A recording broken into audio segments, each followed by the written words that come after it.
Scotland against Georgia then. So this game is on the Friday night at Murrayfield. First game at Murrayfield probably since February. Gregor Townsend has announced the squad. We'll take a look at that in a second. But Kyle, as a Scotsman, what are your expectations of the game? Are you looking at winning this one comfortably, or is it more about giving players an opportunity ready for the big game against Wales next week?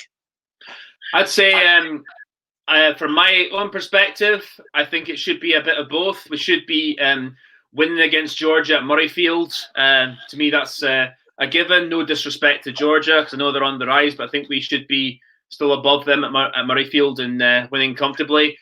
But also, with regards to selection, there's a few. I mean, I know apart from like maybe it's centre where it's a bit experimental going for James Lang there. He doesn't play much for Scotland. But apart from that, it's sort of mostly a relatively safe team. I'd like maybe there's a few positions I'd maybe like want to try a little bit more of. Like maybe I'd give Jamie Ritchie or Hamish Watson a bit of a break before the game against Wales, and then put I don't know, someone like Nick Haynen or Blade Thompson in the back row in one of their places, maybe just to give them a run. And I'd probably start Ollie Kebble as well. Not that I think there's players who do need to get a bit of form going towards the match in Cardiff, so I can somewhat understand where Gregor Townsend's coming from, but I also think maybe there's a few positions that could be. He could have dipped his toe in the water a bit and give a few of the fringe players a chance, but because obviously you don't want there's players there like obviously the whole back row. We don't want any of them injured for the Wales game, sort of the two the front row as well. We don't want them injured because that's our first choice in all those positions. So, but yeah. Like I said, there's a few positions I would have had a bit differently, just to give, like I said, the fringe players a chance. But happy enough that it's going to get a comfortable win. I think one thing also we need to remember, the likes of Hogg will not be available. Richie Gray, obviously involved with Exeter on the weekend against Wasps. Johnny Gray, sorry. I always get confused. They'll be involved with Exeter, of course, on the weekend as they take on Wasps in the Premiership final. Wasps have been confirmed that they'll be allowed to play, which is really good. I think that's really good. I want Bristol to be playing that. Again, Finn Russell on the bench. He's back in the squad. What impact can he have on this team? And do you expect him to feature against Georgia at all?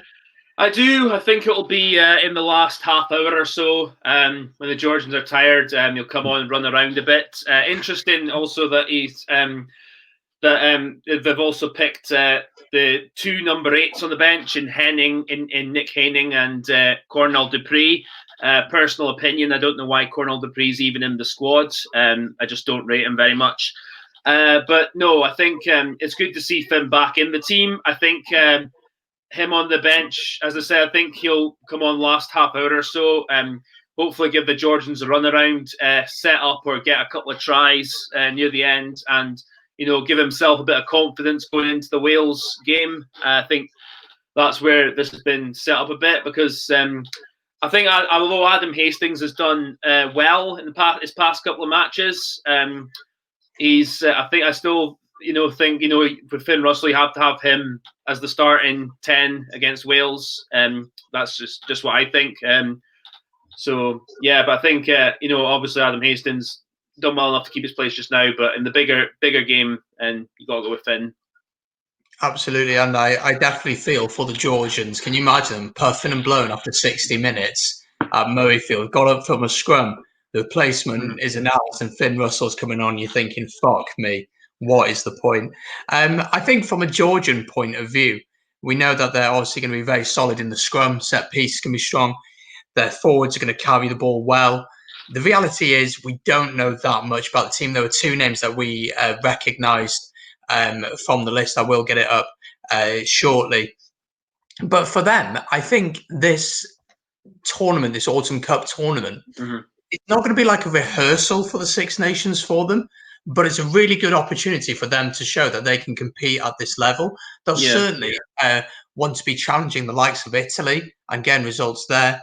But it's going to be interesting to see how they do because, at World Cups, they've shown they have the quality to compete. And then at some of the World Cups, they lose against the likes of Tonga and people like that.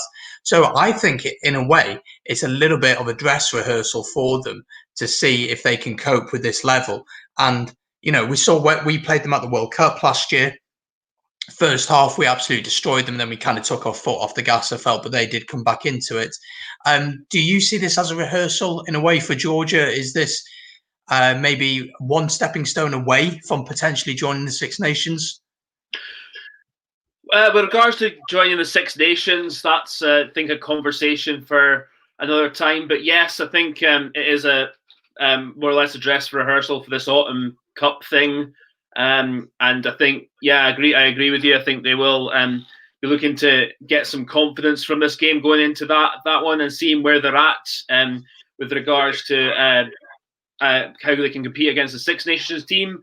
And looking at their team, I will say, I think you say about the forward pack. I think you're absolutely right. They will look to challenge us there, and I think they could possibly in stages have the upper hand on us in the line out, because our line out, if we're going back all the way to the Six Nations in March, whatever, seems like 50 years ago now.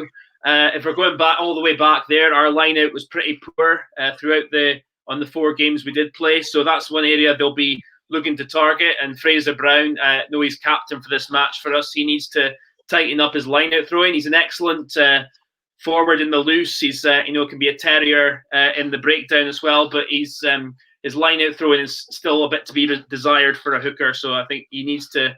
This is, I think, a game he needs to get some confidence from and actually get some good solid throws in and aim at about 80-90% for the match. But that's just on his merits, and that's the area that the Georgians could definitely target us on, like, as I said.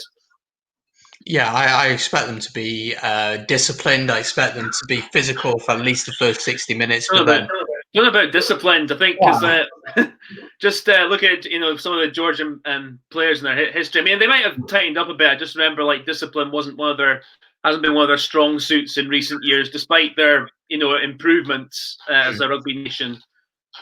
It's going to be interesting, though, and I do think that this, in a way, could be a rehearsal for them. But against Scotland, I just can't see them getting a result here. Personally, I would be, if I was Scottish, I'd be disappointed if they didn't win by more than 20 points and have an opportunity in the second half to bring players off the bench, try different things out, try different tactics and things like that, and give it a go. Hopefully this game will be like a confidence booster for the side to know that they can play. Going to play against Wales, we've talked a lot about that game, Wales against Scotland. That was meant to happen back in March. When you guys were coming to Cardiff, it was announced like 2 days before the game was meant to happen that it was off. I genuinely thought you were going to come and win. We were not playing well. You'd got some momentum. And now it's going to be interesting to see this weekend because some of the players have played Pro 14. Most players will have played a decent amount of rugby, but not everyone will have played at that level. I can't say if I know the Georgian League is underway or not. I don't know. But, some of these players have played regular rugby over the past few weeks. Finn Russell, obviously on the bench, just played in the Champions Cup final, which, by the way, was incredible.